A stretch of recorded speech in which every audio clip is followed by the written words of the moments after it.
NCERT math class 10 अध्याय 3 दो चर वाले रैखिक समीकरण युग्म।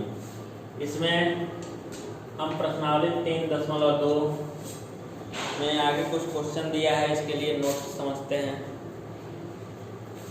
तो आप जान गए कि यदि समीकरण युग्म a1x + b1y + c1 = 0 और a2x + b2y + c2 = 0 हो तो समीकरण युग्म है।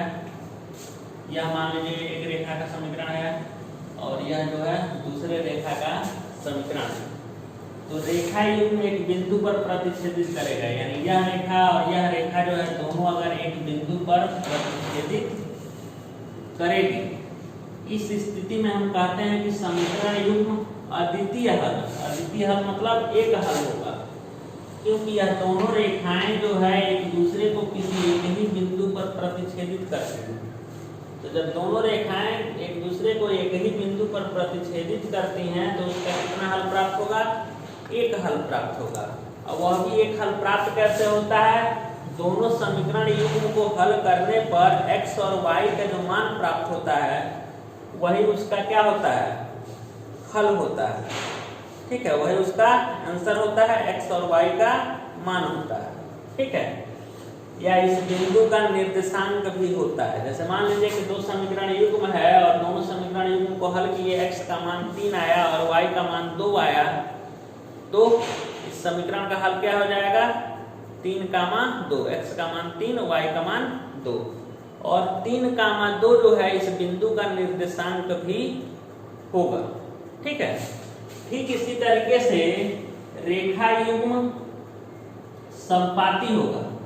तो जब यहाँ पे पहले समझ लीजिए कि अद्वितीय हल होगा या एक हल होगा, उसी को हम कहते हैं कि जब अद्वितीय हल होगा या एक हल होगा तो उसे हम संगत समीकरण युग्म भी कहते हैं। उसे हम क्या कहते हैं? संगत समीकरण युग्म भी कहते हैं। यानी प्रतिच्छेदित करेगा या एक हल होगा या अद्वितीय हल होगा या संगत समीकरण युग्म, इस कंडीशन में इसको कहेंगे। और इसे चेक करना होगा कि अगर इस तरह का कंडीशन है तो यहाँ पे क्या हो जाएगा? a1/a2 = not b1/b2। यानी हम इस माध्यम से जान सकते हैं कि अगर यह कंडीशन लागू हो रहा है तो समीकरण युग्म एक बिंदु पर प्रतिच्छेदित करेगा अर्थात एक हल होगा, और इस तरह के कंडीशन को हम संगत समीकरण युग्म भी कह सकते हैं। दूसरा कह रहा है कि रेखा युग्म समपाती होगा। समपाती का मतलब है कि जब एक रेखा के ऊपर दूसरा रेखा स्थित हो, जब एक रेखा के ऊपर दूसरा रेखा स्थित हो तो हम कहते हैं कि यह रेखा युग्म क्या है? समपाती है। ठीक है, तो समपाती है, तो समपाती होगा तो इस स्थिति में हम कहते हैं कि समीकरण युग्म अपरिमित रूप से अनेक हल होगा।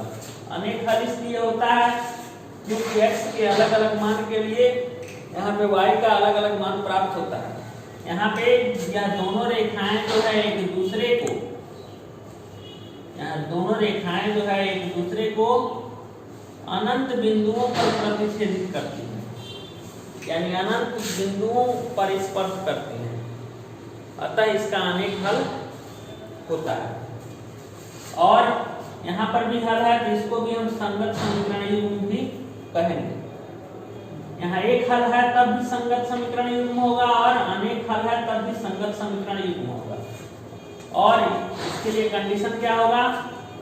जब समपाती होगा तो उस कंडीशन में a1/a2 = b1/b2 = c1/c2 बराबर होगा। यानी हम देखेंगे कि a1/a2 = b1/b2 = c1/c2 बराबर हो, तो हम कह सकते हैं कि यह रेखा युग्म जो है समपाती है, अर्थात अपरिमित रूप से अनेक हल है, अर्थात संगत समीकरण युग्म है। और तीसरा है कि रेखा युग्म समांतर होगा। समांतर होगा इसका मतलब है कि एक रेखा के समांतर दूसरा रेखा स्थित होगा, यानी यह दोनों रेखाएं जो है एक दूसरे के समांतर होंगी। इस स्थिति में हम समीकरण युग्म का कोई हल नहीं होगा। इस स्थिति में समीकरण युग्म का कोई हल नहीं होगा, क्योंकि यह रेखाएं जो है हम आगे बढ़ाएं या पीछे बढ़ाएं कभी भी एक दूसरे को प्रतिच्छेदित नहीं करेंगे और या किसी बिंदु पर प्रतिच्छेदित नहीं करेंगी तो इसका कोई हल नहीं होगा। एक बिंदु पर प्रतिच्छेदित करेगा तो एक हल होगा, अनंत बिंदुओं पर प्रतिच्छेदित करेगा अनेक हल होगा, और किसी भी बिंदु पे ये प्रतिच्छेदित नहीं कर रहा है तो इसका कोई हल नहीं होगा। तो हम लिख सकते हैं कि कोई हल नहीं होगा, और जब कोई हल नहीं होगा तो इस तरह के समीकरण युग्म को हम असंगत समीकरण युग्म कहते हैं। इस तरह के समीकरण युग्म को क्या कहते हैं? असंगत समीकरण युग्म कहते हैं। और इस कंडीशन में a1/a2 equal to b1/b2 equal to not c1/c2 होता है। ठीक है।